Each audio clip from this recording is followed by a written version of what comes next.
মহিলাকে মারতে শুরু করে। ঠাস ঠাস ঠাস ওরা চিৎকার করে। চম্পা ময়লা আবর্জনার মধ্যে জাদুর সোনার জুতো দেখতে পায়। চম্পা জুতো জোড়া ভালো করে ধুয়ে মুছে পরিষ্কার করে।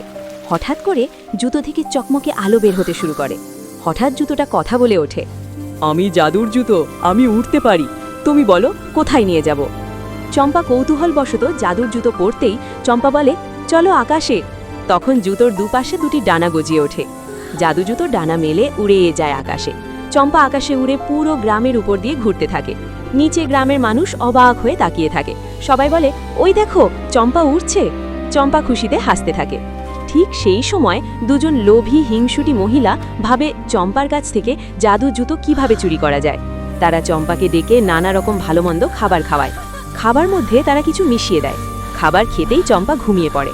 তারপর তারা জাদুর জুতো চুরি করে পালিয়ে যায়। দুই মহিলা জুতো পরে উঠতে চায়, আমাকে ওড়াও, কিন্তু জুতো একদম নড়ে না।